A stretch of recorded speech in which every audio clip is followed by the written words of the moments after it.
जब तानाशाह को नजर आता है कि मेरी कुर्सी जा रही है तो वो अगले स्टेप में, अगले रूप में आता है, वो हैवान बनता है। हमने रावण जलाया है दोस्तों, लेकिन सच्चाई ये है कि आज रावण ने रावण जलाने की बात करी है।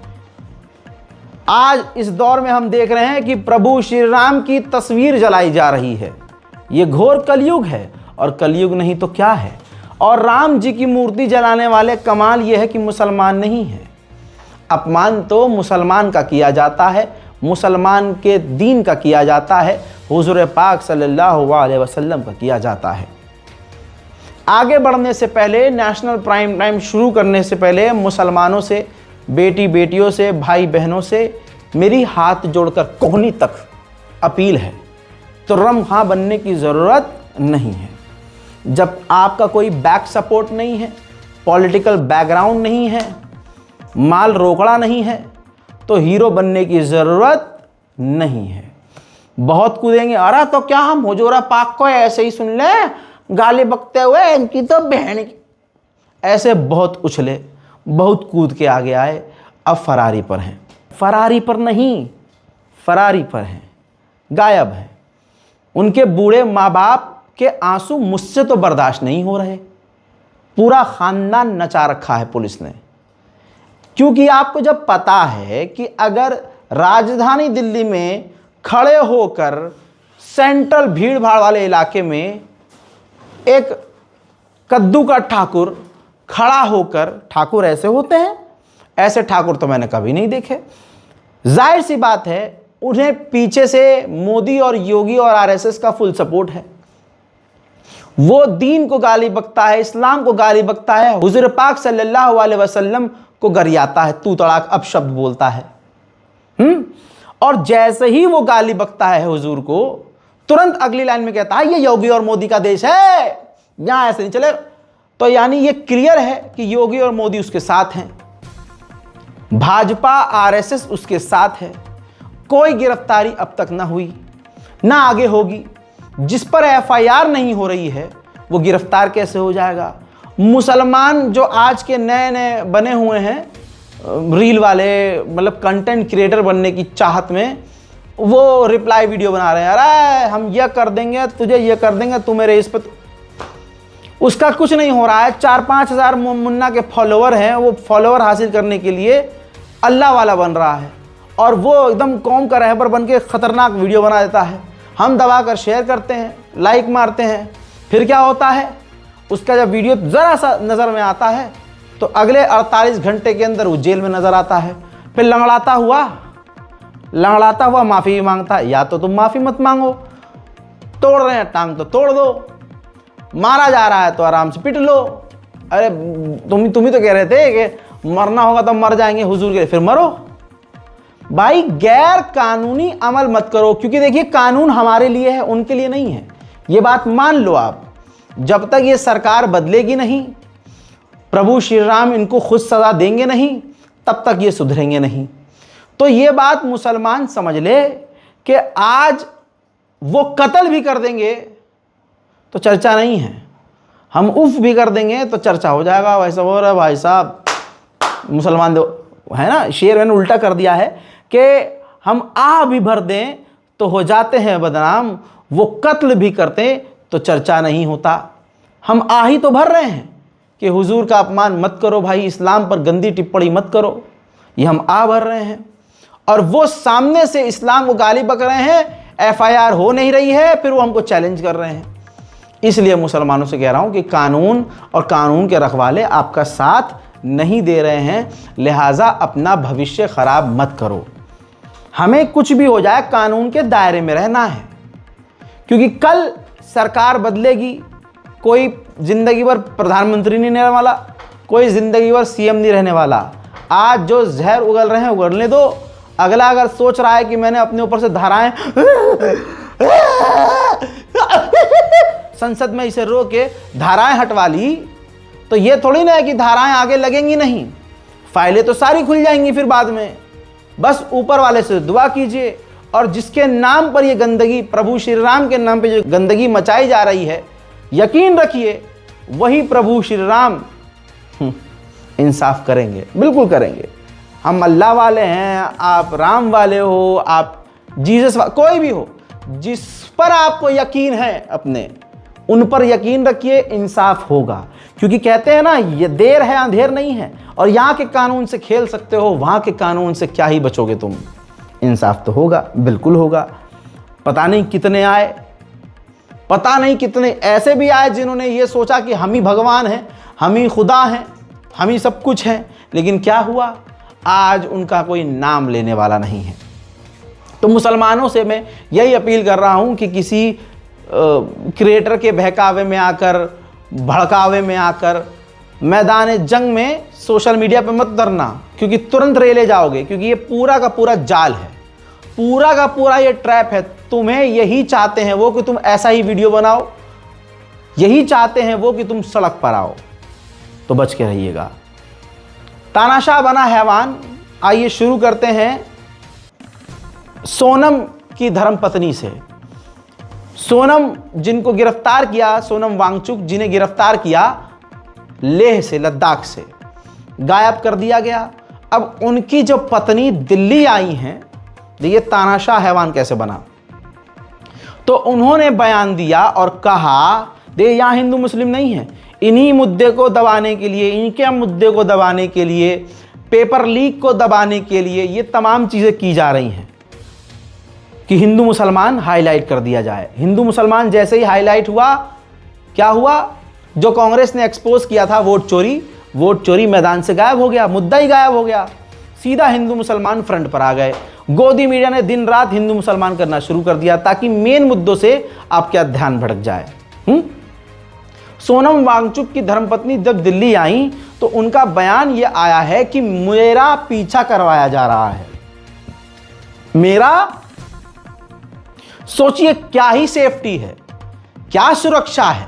सोनम वांगचुक की धर्मपत्नी ने यह भी कहा कि मेरे साथ जो काम करने वाले करीबी थे उनको डिटेन किया गया, गिरफ्तार किया गया, पूछताछ की गई, और मेरे पीछे जब मैं यहाँ दिल्ली में कहीं जा रही हूं तो मेरी गाड़ी का पीछा किया जाता है, मेरी गाड़ी के पीछे गाड़ी लगती है। ये कितनी खौफनाक बात है। तानाशाही से हैवानियत का सफर शुरू हो चुका है। सुनिए। मुझे एक तो दिल्ली में हर जगह फॉलो किया जा रहा है। मैं जहां भी जाती हूँ मेरे पीछे एक गाड़ी लगाई हुई है। वो कौन है, किसने लगाई है, ये मुझे नहीं पता।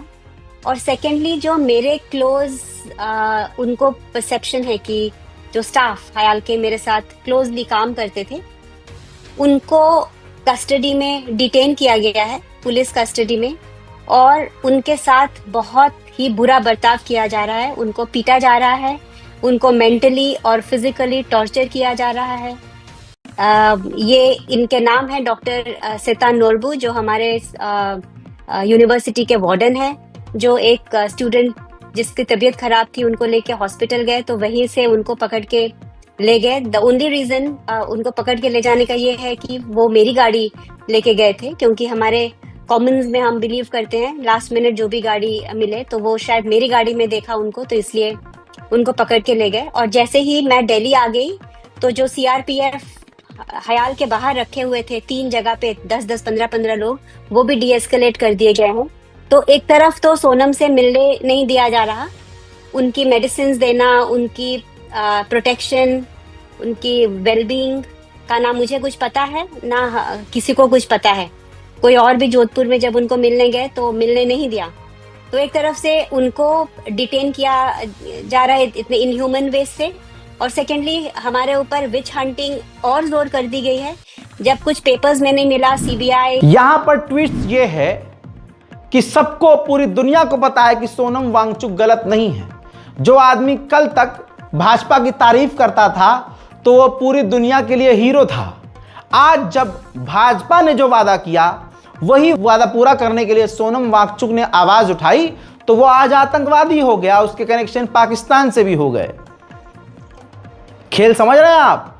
सरकार से जो सवाल करे, चाहे किसान हो, चाहे छात्र हो, चाहे पत्रकार हो, जेन्युइन पत्रकार, जो सवाल करे उसका आतंकवादी संगठन से नाम जोड़ दो। पूछने वाला कौन है? अब हिंदू समुदाय यहां फंस जाएगा। जो माननीय शंकराचार्य हैं, आपकी स्क्रीन पर आप पहचानते होंगे, हजरात, इन्होंने साफ कहा, बिल्कुल क्लियर, कि सोनम वांगचुक के योगदान को कभी भुलाया नहीं जा सकता, उन्हें तुरंत रिहा किया जाना चाहिए। शंकराचार्य ये बोल रहे हैं। अब कोई हिंदू खड़ा होकर इनका विरोध करके दिखाए, पाप लगेगा। वही बात जो मैंने कही उद्धव ठाकरे ने भी कही है, एज इट इज। उन्होंने कहा कि जब तक सोनम वांगचुक नरेंद्र मोदी की तारीफ कर रहे थे तब तक देशभक्त थे, जैसे ही अपना हक मांगना शुरू किया देशद्रोही हो गए। आप ये सोच के देखिए ये मीडिया कर क्या रहा है। मीडिया आपको हिंदू मुसलमान के जाल में फंसा रहा है। सोनम वांगचुक के लिए जो पूरे देश भर में प्रदर्शन हो रहे हैं, वो प्रदर्शन कोई कवर नहीं कर रहा है, कोई मीडिया नहीं दिखा रहा है। ये शिमला का आपको मंजर दिखा रहा हूं। शिमला तक के अंदर सोनम वांगचुक की रिहाई के लिए प्रदर्शन हो रहा है। अब अगली तस्वीर देखिए, ये अरुणाचल प्रदेश की तस्वीर है, 5-6 सेकंड की है। अरुणाचल प्रदेश तक के अंदर सोनम वांगचुक की रिहाई के लिए प्रदर्शन हो रहा है। मीडिया आपको नहीं दिखाएगा। सरकार जो चाहती है मीडिया आपको वही दिखाती है। सालों से अगर आपको यह समझ में नहीं आया तो आपसे बड़ा गधा कोई नहीं। देश का नेशनल टीवी चैनल सरकारी डीडी न्यूज, उसका यह थंबनेल है। आप ये देखिए, देश के लिए, सेना के लिए सब कुछ अपना कुर्बान करने वाला, एडवांस टेक्नोलॉजी देने वाला, उसके नाम में आज बेवफा लगा दिया। डीडी न्यूज का टाइटल है बेवफा सोनम। तो आप समझ सकते हैं कि प्रधानमंत्री किस तरह से गोदी मीडिया को कंट्रोल कर रहे हैं। दशहरा की रैली में संजय राउत जी ने कहा है कि मुंबई के चोर बाजार का नाम मोदी बाजार रख देना चाहिए, क्योंकि अब दुनिया को दोस्तों समझ में आ रहा है कि प्रधानमंत्री मोदी और ये बीजेपी कर क्या रही है। जहां जहां आरएसएस नहीं था, अब आरएसएस वहां पहुंच चुका है। 100 रुपये का सिक्का मोदी जी ने लॉन्च किया है, उसके अंदर आपने कल देख लिया, आगे भी देख लीजिएगा, भारत का तिरंगा नहीं है, भगवा है सिर्फ। अब ऐसे ही आपके सामने कई आवाजें आ रही हैं जिन्हें दबाने की कोशिश की जा रही है, जिनमें से निर्मल चौधरी राजस्थान यूनिवर्सिटी के अध्यक्ष कहते हैं शिक्षा के मंदिर में आरएसएस द्वारा शस्त्र पूजन कार्यक्रम आयोजित करना कहां तक उचित है। बात बिल्कुल हकीकत है। आज आप देखिए कि पूरी की पूरी सरकार आरएसएस के अंदर नजर आ रही है, या यूं कहें सरकार आरएसएस में घुस चुकी है, आरएसएस सरकार में घुस चुकी है। ज्यादा पुरानी बात नहीं है और आज भी यही है। फिल्म देखने सिनेमा घर में जाएंगे तो फिल्म शुरू होने से पहले 20 मिनट धामी करोड़ों खरबों रुपए खर्च करवा के अपना ऐड दिखाते हैं। उस ऐड के अंदर भी हिंदू मुसलमान दिखाते हैं कि हमने धर्मांतरण कानून ये कर दिया, हमने लव जिहाद के खिलाफ ये कर दिया। ये सब कुछ फर्जी साबित हुआ। जब एक पेपर ठीक से नहीं करवा पा रहे तो उन्होंने तुरंत नकल जिहाद करार दे दिया। लेकिन उत्तराखंड की जनता थोड़ी थोड़ी समझदार हो गई है। उन्होंने धामी साहब का इस बार का जो ढोल था फाड़ दिया है, झूठ का ढोल, और लगातार वो धामी सरकार के खिलाफ प्रदर्शन कर रहे हैं। और इन प्रदर्शनकारियों को भी बहुत जल्द आतंकवादी करार दे दिया जाएगा, लिख लीजिए। और लाठियां भी चार्ज की जाएंगी इनके ऊपर, हो सकता है गोलियां वोलियां भी चला दी जाएं, क्योंकि जो भी सरकार से सवाल पूछता है सरकार उसे मिटा देती है। दोस्तों, उत्तराखंड में बच्चे जब प्रदर्शन कर रहे हैं तो गोदी मीडिया इनकी खबरों को दिखा ही नहीं रहा है, लेकिन अभी मैं जिंदा हूं, देखिए।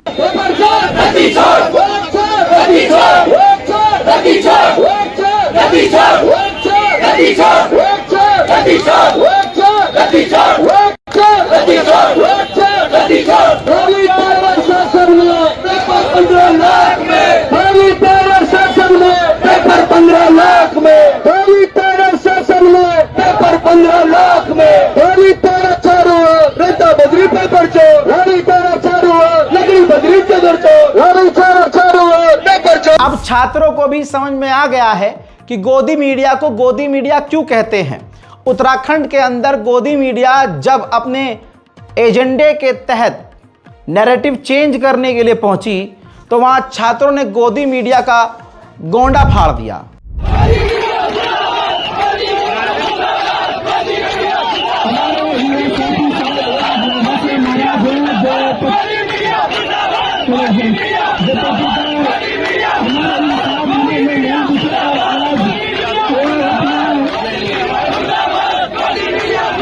मजेदार बात यह है कि बीजेपी के भजपिल्ले जो हैं वो एक्सेप्ट कर रहे हैं कि हाँ हम करप्ट हैं। अब वो अपने करप्शन को किस तरह से जस्टिफाई और ग्लोरीफाई कर रहे हैं कि अब बीजेपी का झटकुल्ला कहता है कि आप ये मान के चलिए कि कांग्रेस भी करप्ट है, भाजपा भी करप्ट है, मतलब मान रहा है कि मोदी जी करप्ट हैं, भाजपा करप्ट है। तो आप ये देखो आपको क्या चाहिए, आपको एक देश की गद्दार कांग्रेस करप्ट चाहिए या एक देशभक्त करप्ट चाहिए है, राष्ट्रवादी। आपका हंसते हंसते पेशाब निकल जाएगा। जरा इस गंडूले का मुंह देखो और इसकी बात सुनो। तो मैं लास्ट में सिर्फ आपको एक सवाल पूछूंगा, बीजेपी के लीडर्स करप्ट है, कांग्रेस के क्या है, वो भी करप्ट है। तो अब आपको चॉइस सिर्फ इतना करना है, आपको करप्ट चाहिए जो नेशनलिस्ट हो या आपको वो करप्ट चाहिए जो एंटी नेशनल हो। उधर एक वीडियो वायरल हो रहा है जिसमें टीएमसी की member of parliament Sagarika Ghosh पूरी तरह से नरेंद्र मोदी को इस तरह से इग्नोर करती हैं जैसे वो कुछ है ही नहीं। ये वीडियो सोशल मीडिया पर वायरल है और लोग इस पर चुटकी ले रहे हैं। जैसा मैंने आपसे कहा, भाजपा से जुड़े तमाम लोग मुसलमानों को उकसाने का काम कर रहे हैं। मुसलमान अपने बचाव के लिए कानूनी लड़ाई लड़ना चाहते हैं, एफआईआर दर्ज करवाना चाहते हैं, तो प्रशासन एफआईआर लिखना तो दूर, उल्टा एफआईआर करवाने वाले लोगों को ही फंसाने की कोशिश करते हैं। ऐसे में हैदराबाद में टी रांडा जो हैं वो एक बार फिर से अपने सुअर जैसे मुंह से मुसलमानों के खिलाफ घोर आपत्तिजनक बयान दे रहे हैं। मामला तो यही है कि ऐसे में मुसलमान, इन पर एफआईआर है इस पर, लेकिन क्यों नहीं हाई कोर्ट पहुंचा जाता, क्यों नहीं इनके खिलाफ पूरे हिंदुस्तान में एक साथ एफआईआर होती? इसका भी जवाब हमको मालूम है, मैं क्या ही सवाल करूं। भाई एफआईआर होती ही नहीं है। जब एक झटकुल्ला राजधानी दिल्ली में खड़ा होकर हुजूर का अपमान कर जाता है और प्रशासन उल्टा अली खान नामी नौजवान को गिरफ्तार करने की बात उसे गिरफ्तार कर लेती है जब वो एफआईआर करवाने जाता है, तो फिर ये सीधा सीधा पैगाम है कि सरकार, प्रशासन नफरत फैलाने वाले, देश के टुकड़े करने वालों के साथ है। महाकाल के दर्शन करने गया था, बहुत ही सुंदर दर्शन किए हैं। वहां पर बहुत सारा कचरा मुख्यमंत्री जी ने साफ किया है, उन्हीं की विधानसभा है ना। बहुत सारा कचरा, पीछे का सारा कचरा साफ किया है। लेकिन मैं जब इंटर हो रहा था तो left side and right side gold टोपियां मुझे ज्यादा दिखी। मुख्यमंत्री जी 6 लाइन रोड बना दो, एंट्री से लेकर लास्ट तक 6 लाइन रोड बना दो, लेफ्ट एंड राइट के भी कचरे को साफ करवा दो। दोस्तों, मुसलमान अकेला ये लड़ाई नहीं लड़ सकता। एक बात जान लीजिए, अगर आप हक बोलेंगे मारे जाएंगे, चाहे आप हिंदू हो या मुसलमान। इन खाकी वर्दी में मौजूद इस शख्स को पहचान लीजिए, ये एक ऐसा सैनिक है तो पुलिस की वर्दी में, लेकिन ये सेना से बढ़कर नहीं है, ये देश की रक्षा कर रहे हैं। दोस्तों, अमिताभ ठाकुर इनका नाम है। लोकतंत्र को बचाने की ये लड़ाई अकेले लड़ रहे हैं, न किसी भीड़ को बुलाते हैं, न किसी झुंड को बुलाते हैं। बरेली हिंसा के बाद मुख्यमंत्री ने वर्ग विशेष के लिए गर्मी निकालकर जहन्नुम पहुंचा देंगे जैसे शब्द का इस्तेमाल किया। अब ये अमिताभ ठाकुर हैं जिन्होंने राज्यपाल को पत्र लिखकर योगी आदित्यनाथ को मुख्यमंत्री पद से हटाने की मांग करते हुए कहा कि गैर संवैधानिक बात करने वाले को आप कैसे पद पर बिठा सकते हैं, उनको इस पद पर रहने का कोई अधिकार नहीं है। हालांकि अब इसी वजह से अमिताभ ठाकुर के ऊपर केस दर्ज किए जा रहे हैं, पुराने केस उठाए जा रहे हैं। वही बीजेपी का जो खेल है अमिताभ ठाकुर के साथ खेला जा रहा है। आप सोच नहीं सकते, भाजपा का कोई भी नेता है वो मोदी की परछाई है, सबके सब फर्जी हैं। एक बार फिर से एक वीडियो सामने आया है, राजस्थान के कैंसर हॉस्पिटल में भजपिल्ले नेता पहुंचे और वहां एक 5 रुपए का बिस्कुट का पैकेट लेकर मतलब वहां के मरीजों को दे रहे हैं। देते तब भी चल जाता, लेकिन देते हुए फोटो खिंचा रहे हैं और वो फिर बिस्किट दे ही नहीं रहे हैं, वापस ले लेते हैं। वो एक 5 रुपए का बिस्कुट सभी को देते हुए फोटो खिंचवाया जाता है। ठीक वैसे ही जैसे प्रधानमंत्री पूरी प्लानिंग के तहत कहीं रैली पे जाते हैं तो वहां कोई जो है बच्चा बुला लेते हैं, बच्चा पोस्टर लेकर खड़ा है, फिर मोदी जी ऊपर से बोलते हैं, अरे वो बच्चा खड़ा है भाई, वो छोटा सा नन्हा सा मुन्ना सा प्यारा सा बच्चा खड़ा है, उसे पोस्टर ले लो कोई।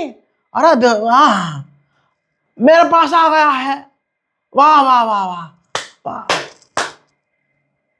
देखिए चित्र बना करके लाया है, कब से खड़ा है, उसके हाथ दुखते होंगे, कोई जरा इसको कलेक्ट करे, छोटा सा बालक है।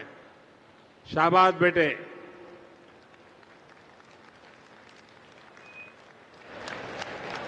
चलो बेटा, तुम्हारा चित्र मिल गया, रोने की जरूरत नहीं बेटा, मिल गया चित्र तुम्हारा मिल गया। अगर तुम्हारा एड्रेस उसमें लिखा होगा तो मैं तुझे जरूर चिट्ठी लिखूंगा।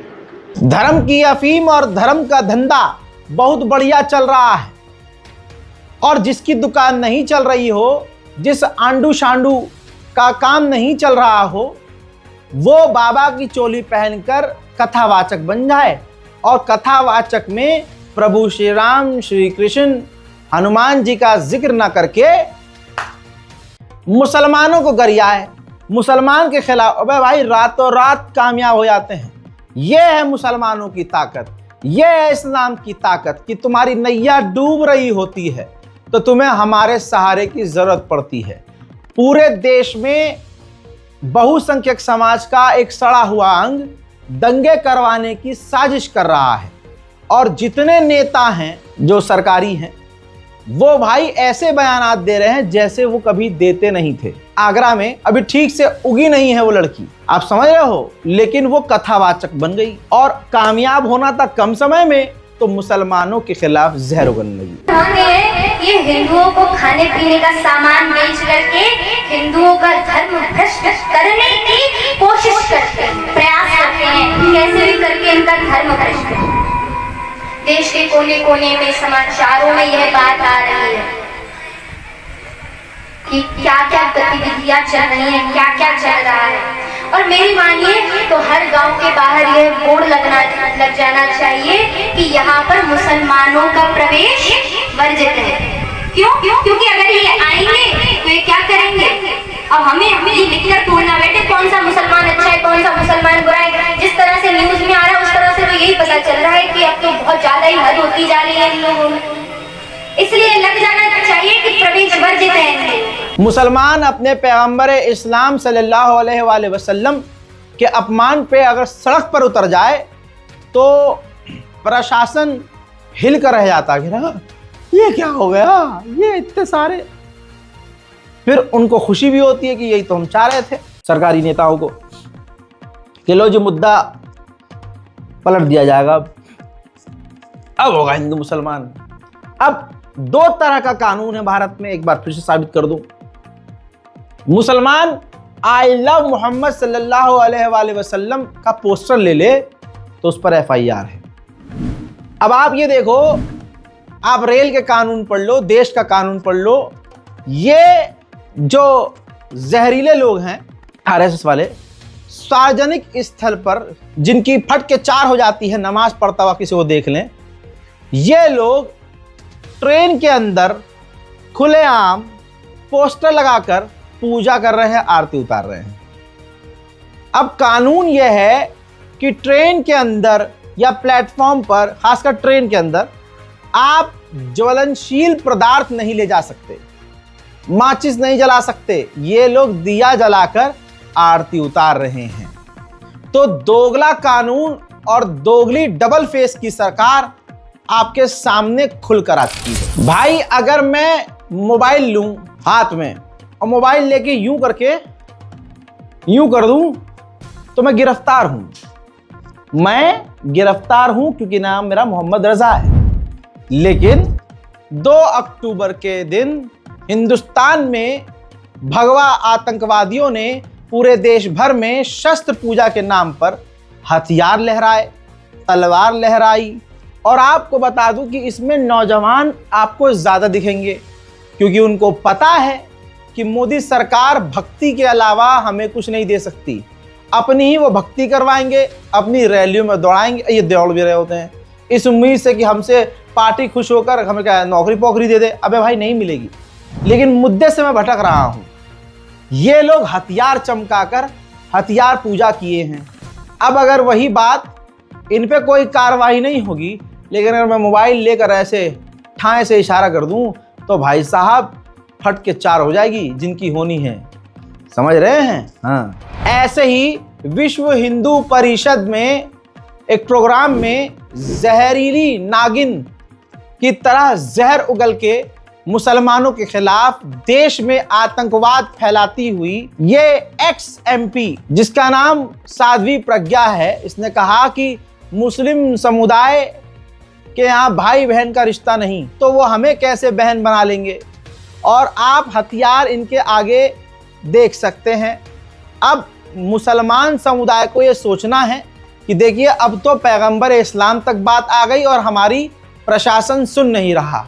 अब ये जो हथियार हैं मुसलमानों के खिलाफ इस्तेमाल किए जाएंगे, प्रशासन इन पर कोई कार्रवाई नहीं कर रहा, तो अब माहौल ऐसा बनाया जा रहा है कि सीधा दंगा कहीं भी हो और इन हथियारों की तमाम गोलियां मुसलमानों के सीने पर उतारी जाएं। लेकिन वहां तक पहुंचाने के लिए जहर घोलना जरूरी है।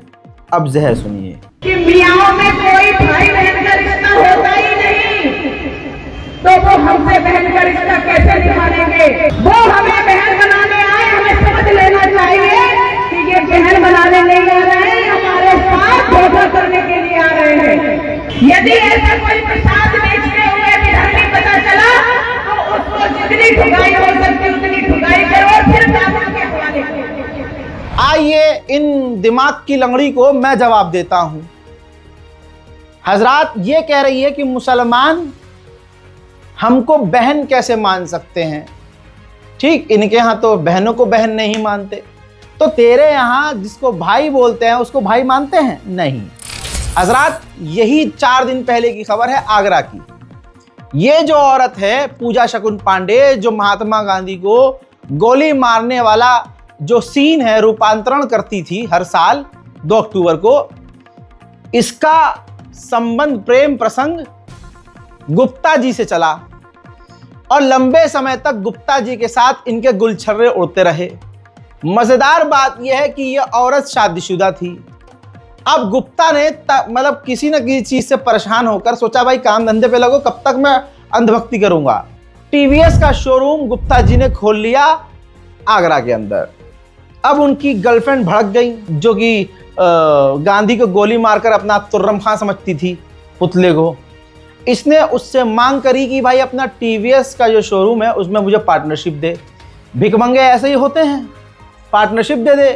अब इसमें कहासुनी हो गई और फिर उसने जाकर बॉयफ्रेंड की शिकायत अपने पतिदेव से की। सुन ले ये सुअर की नस्लें जो मुसलमानों पर इल्जाम लगाती हैं। ये अपने पति से कहती है, पति 2 शूटर हायर करता है और गुप्ता नौजवान लड़के को कत्ल करवा दिया जाता है।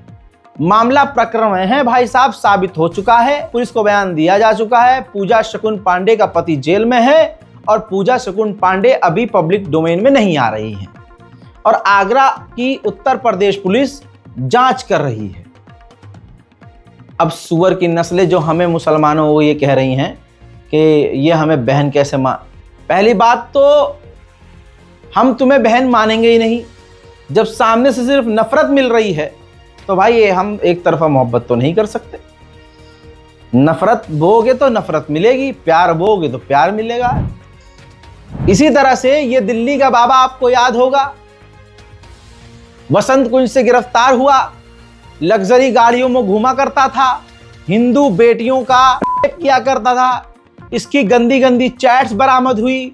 ये आश्रम की लड़कियों, छोटी छोटी बच्चियों से गंदी चैट किया करता था, उनके प्राइवेट पार्ट को छूता था, उनको ट्रिप पर ले जाता था और खुद तो गलत करता ही था, गाड़ी तक में चलते चलते गाड़ी में जो है गंदे काम करता था और अपनी आश्रम की लड़कियों से कहता था कि दुबई चलोगी वहाँ एक शेख ने बुलाया है। आप समझ रहे किस चीज़ के लिए? ऐसी ऐसी बात, मतलब यहाँ से हिंदू बेटी बेटियों को अरब के मुसलमानों के आगे ये पेश करता था। ये हिंदुओं का बाबा आज सारे हिंदुओं के मुंह पर ताला लगा है, क्योंकि उनके दिमाग में सिर्फ यही है कि मदरसे और मदरसे वाले गलत, कुरान और कुरान वाले गलत, जाली टोपी वाले गलत। अबे ये भगवादारी, ये टकला भी तो गलत निकला तुम्हारा मामा। अपनी बहन बेटियों को मेहरबानी करके हाथ जोड़ रहा हूं, इसके आश्रम में भेजिए। उनको एहसास होगा फिर कि तुम जो हिंदू मुसलमान कर रहे हो, असल में मुसलमानों से तुम्हें खतरा नहीं, अपने बाबा के ढाबा के चाबा के इन गंडछुल्लों से तुम्हें खतरा है। साबित हो चुका है, दिल्ली पुलिस ने बेहतरीन काम किया है। कुछ ही घंटे में बाबा को पाताल से ढूंढ के निकाला, जेल में डाला, चैट सारी रिकवर करी, सबूत सारे पेश किए। भैया डिल्डो बरामद हुआ है, टॉय टकले के घर से बरामद हुए हैं, फेंटा के घर से। समझ रहे हो? जो बाबा चीख चीख कर बोलते हैं कि इनका तो हम ऐसा कर देंगे, इनका तो वैसा कर देंगे, ये इसका औकात तुम्हारी ये है, तुम्हारी ही ग्रुप का है ये बाबा। भाई टॉय बरामद हुए, भाई साहब अश्लील वीडियो की सीढ़ियां मिली हैं इनके यहाँ से। तो आश्रम तो था नहीं वो तो फिर कुछ और ही चल रहा था। सुअर की नस्ल दिल्ली में खड़ा हो कहता है कि अरे तुम्हें अपने मोहम्मद सल्लल्लाहु अलैहि वसल्लम से इतना प्यार है तो उसकी फोटो दिखाओ तो हम माने। इस गंडछिल्ले से कोई ये पूछे कि अबे तू ये बता, तेरे परदादा की फोटो झांटू तेरे पास है नहीं, तो तू हमसे 1400 साल पहले आए हुजूर पाक सल्लल्लाहु अलैहि वसल्लम के फोटो मांग रहा है। अबे तुम्हारे भगवानों को तो किताबों में लिखा है, एक कलाकार ने सोच के विजुअलाइज किया और उनकी मूर्ति बनाई। तुम्हारी किताबों में है, जाओ अपने पंडित से पूछो। वो तो तुम्हारी आस्था है कि उस मूर्ति में जान डालती है और उस मूर्ति में तुम्हारी आस्था बसी होती है। यह हर जगह है। किसी भी धर्मगुरु से पूछ लिए जाके, किसी बड़े पंडित जी से पूछिए तो आपको पता चलेगा। मोदी वाला पंडित ना हो, भाजपा वाला पंडित ना हो, वरना वो मैनिपुलेट करेगा। तो जिसके पास अपने परदादा का फोटो ना हो, वो हमारे नबी की फोटो मांग रहा है। कितना बड़ा झटकुल्ला आदमी होगा वो सोचिए। ये उसका दिमाग है। एक समाज कितना इस देश में सड़ चुका है, आप जरा इस बात से अंदाजा लगाइए। कहा जाता है डॉक्टरी ये धर्म होती है, एक डॉक्टरी ये अलग धर्म होता है। इंसानियत डॉक्टर सबसे ऊपर रखता है, लेकिन संघ का कीड़ा जिसके पिछवाड़े में घुस जाए उसे राक्षस बना देता है। जौनपुर में एक मुस्लिम महिला को जब प्रसव का, प्रेगनेंसी का पेन उठा, बच्चा जब होने वाला था, तो ये रात को अस्पताल गई, जिला हॉस्पिटल, मंगल की रात। तो शमा परवीन दर्द में करा रही थी, तो डॉक्टर जो लेडी थी उसने देखने से भी इनकार कर दिया। मरीज के शौहर अरमान का कहना है कि डॉक्टर ने बाकी सब औरतों को चेक किया, लेकिन मेरी बीवी और दूसरी मुस्लिम औरतों को देखा तक नहीं। महिला डॉक्टर ने कहा मुसलमानों का इलाज नहीं करेंगी। महिला हॉस्पिटल में बोल रही थी मुस्लिम को मैं नहीं देखूंगी। कौन था? लेडीज डॉक्टर थी। कब की घटना है ये? रात को 9 बजे, 9:30 साढ़े 9-10 बजे। क्या नाम है आपका? समा परवीन, आपके हस्बैंड का नाम? अरमान साहब, तो गांव कहाँ है? पीलीबाड़ी। पीलीबाड़ी, थाना चंदवत। हाँ, ये आपने इसकी शिकायत किसी अधिकारी से की है? मैं किसी से नहीं की। आपकी डिलीवरी हुई? अभी नहीं। क्या कह के आपको हटा दिया गया? बोल रही है मुस्लिम को मैं नहीं देखूंगी। मैं खाट पे जाके लेटी तो भी नहीं देखी, तो मुझे नर्स आके देखी। यहाँ तक कि बोली कि इसको ऑपरेशन थिएटर में भेजना, मैं इसकी डिलीवरी नहीं करवाऊंगी। ऑपरेशन थिएटर में मत भेजना, इनकी डिलीवरी नहीं हाँ, करेंगे। मैं नहीं करवाऊंगी इसको ऑपरेशन थिएटर में भेजूंगी, मैं नहीं करवाऊंगी। एक मुस्लिम के नाते आपको हाथ नहीं ऐसे बोली। मैं यहाँ तक भी बोली कि हिंदू मुसलमान में भेदभाव कर रही है। उन्होंने बोला? तो मैं बोली उसको। आपने बोला? हाँ, एक इधर खाट पे मुस्लिम थी, न उसको छुई न मुझे। ठीक। ये है हिंदुत्व और ये है हिंदू समाज मुसलमानों के लिए। बाइकॉट की मांग तो चल ही रही है। भाई साहब, हिंदुस्तान के कई क्षेत्र ऐसे हैं जहां पर पर्यटन बहुत अच्छा चलता था। टूरिज्म अच्छा चलता था, बिजनेस अच्छा चलता था। संघ का कीड़ा, हिंदुत्ववादी कीड़ा वहां पहुंचा। मुसलमान तो मुसलमान, हिंदुओं का भी कारोबार ठप हो गया। लेकिन अल्हम्दुलिल्लाह अब जब खुद हिंदुओं को नुकसान हो रहा है तो अब उनको अकल आ रही है। जैसे मध्य प्रदेश में एक हवा भाजपा ने चलाई, विकास गया तेल लेने, शिक्षा गई गधे के पिछवाड़े में, 15 लाख रुपए जो आने थे वो गए बंदर के पिछवाड़े में। अब मुद्दा पलटाने के लिए पूरा हिंदू मुसलमान माहौल बना दिया। अब भचपिल्ले वहां धमकी दे रहे हैं कि यहां तुम्हारी मार्केट में जितने मुसलमान हैं सबको निकालो। अब वहां के हिंदू लोग जाग चुके थे कि भाई ये तो यहां का भी काम धंधा बंद करवा देंगे। तो अब वहां समझदार हिंदू थे, उन्होंने हिंदुओं को बुलाया, महिलाओं को, लोकल लड़कियों को, औरतों को, आदमियों को बोला कि भाई सरकार ये कर रही है, भाजपा ये कर रही है, मुसलमानों को भगाने का काम कर रही है धर्म के आधार पर। क्या ये सही है? सब ने बोला गलत है।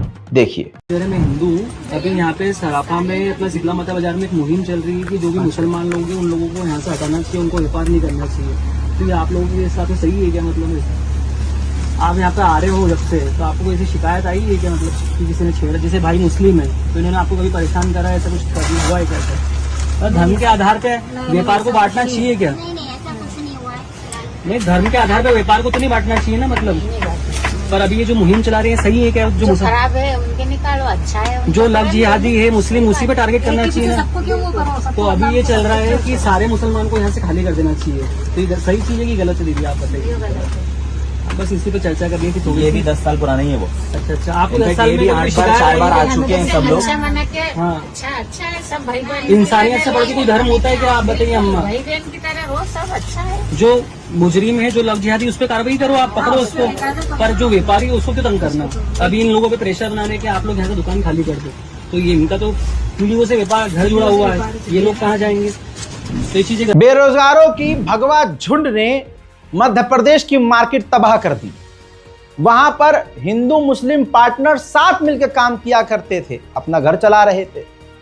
लेकिन इस आदेश और इस आतंकवादी कृतज्ञ के बाद कि भाई मुसलमान यहां से निकले, देश को तोड़ने वाली बात है भाई। ये हिंदू मुसलमान मिलके इस मार्केट को आबाद किया हुआ था, भाजपा को ये अच्छा नहीं लगा। अब दोस्तों, अब दो जो पार्टनर थे, जिसमें एक मुसलमान पार्टनर एक हिंदू पार्टनर था, अब उसमें मुसलमान क्या नौजवान कह रहा है, देखिए यही हाल हिंदू का भी है, यही मुसलमान का। और करो मोदी मोदी। खबर आई कि भैया आपको मार्केट खाली करना है। तो अब मेरी सारी चीजें थी, मेरे पास कर्जा भी बहुत सारा है। कितने का कर्जा है? मेरे पास 25 से 30 लाख रुपए का कर्जा है। तो मैं हारून भाई के साथ बैठ के काम करता था, मेरा परिवार भी चल रहा था, लोगों को थोड़ा थोड़ा करके दे रहा था, ब्याज से भी मैंने पैसा ले रखा था। अब वो जैसे मेरे से हो रहा था, किसी को 500 किसी को 1000 में ऐसे करके मैं दे रहा था, मेरा परिवार भी चल रहा था और ये सब चीज़ें ये हो रही थी। अभी मेरी आर्थिक स्थिति इतनी कमज़ोर हो गई, जब से ये सब चीज़ें हुई, दुकान बंद हुई तो बहुत ज़्यादा कमज़ोर हो गया। मेरे को हर चीज़ किराए से है, दुकान किराए से है, मेरे 2 बच्चे हैं, बहुत सारे खर्चे हैं। घर पे कितने लोग हैं? मेरे घर पे हम 4 मेंबर हैं। एक मेरी बेटी है, एक बेटा है, मेरी वाइफ है, मैं हूँ। मेरी स्थिति अभी कैसी है सिर्फ मैं जान रहा हूँ। बहुत सारी समस्याएं बढ़ती जा रही हैं, काम काज है नहीं मेरे पास। और अभी क्या कंडीशन ये है कि 150 लोग मार्केट से निकले और 150 मार्केट से लोग निकले दूसरी जगह है। अभी दूसरी जगह कोई ऐसी जगह खाली भी नहीं है कि जहाँ मैं लग जाऊँ, मेरा परिवार चलाऊँ हर किसी। और अभी व्यापार इतना स्लो हो गया है कि कोई नौकरी पे रखने को भी तैयार नहीं, क्योंकि सामने वाले का पहले खर्चा पूरा नहीं हो पा रहा। तो मेरा परिवार मैं कैसे चलाऊंगा?